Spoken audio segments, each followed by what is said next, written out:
family, it's Victoria here, and I know I've made a video before about preparing your food, how to cook your food in bulk, but I wanted to make another one just to go a little bit more in detail about how simple it can actually be. So really quickly, I've got everything kind of laid out here just so I can show you. I've got my chicken breast, I got my ground bison.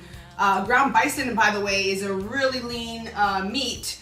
And it switches things up from having like fish and chicken all the time or turkey. That way you're getting some red meat, but it's not as high in fats as steak or ground beef. It's actually really good for you. So you should look that up. Has a little bit of a particular taste to it, but I think, if you put spices in it, cook in tomato sauce. I mean, I like it even plain, for vegetables.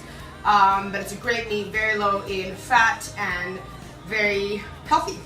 So we'll cook this is kind of just an example of how I prep my food. So I do my meal prep every 2-3 days because typically you don't want food to be sitting in the fridge for longer than that. You want it to still be semi-fresh. So just a very quick example is I will, pan fry this if you want to add spices or a little bit of tomato sauce in it, so you make kind of like a pasta sauce. I grill my chicken breasts right here in a regular pan. I do it in like the little toaster oven. You can also do it in a regular oven. I just get used to doing it in there because it's very quick. 20 minutes each side. I spray my pan with olive oil, and then I use some no salt seasoning from Costco.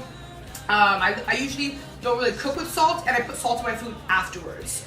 So this is really quickly how I'll cook my meat or proteins in bulk, and then I'll have it either in a big container like this, where, as you can see, this is pre-made chicken, and I'll just take out my scale when it's time to eat and measure my food, or I'll pre-make my containers here where I literally take the bulk, bowl of chicken here, measure it to 4 or 6 ounces depending on my amount, and I'll put it in individual small containers so I actually have my meal completely prepared for me.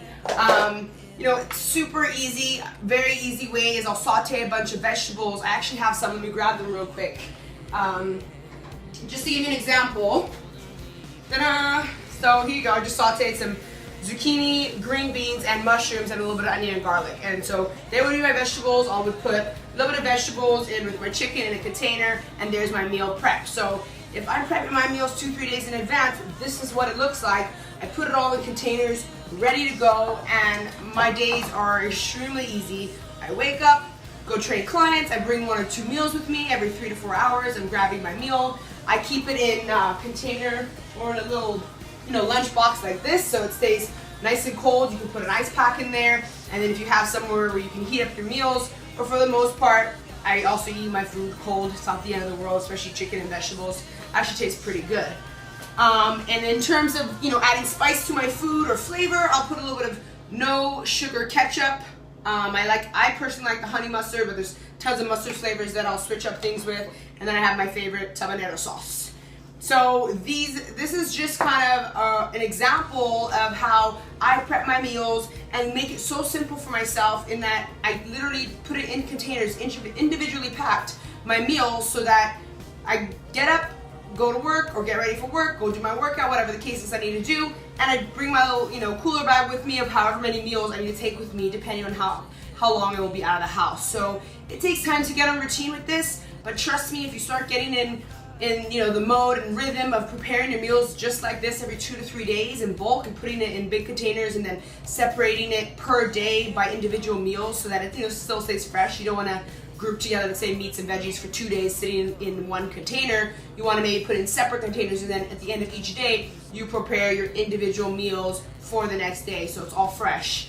Those are just examples and tips of the way I do it, and over time it's gotten so easy to where it's literally such a part of my life and habit. As soon as I see chicken running out, I'm throwing in another batch. As soon as I see my bison or turkey, I'll throw another batch on, or as soon as I, cook another. I'll boil potatoes too. This is right here. I have sweet potatoes cooked. I'll boil sweet potatoes, and that's typically one of my favorite carbs. So, it just, as soon as you see something run out, you throw another batch in, and that way you keep the continuity going of having constant food cooked and meals prepared in your fridge, so you can reach your goals, feel great, healthy, strong, amazing, and sexy. All right. I really hope this video helps you guys. And if you have any other questions, please feel free to email me or write a message below on my blog, and I'd be happy to help you guys. Happy meal prep!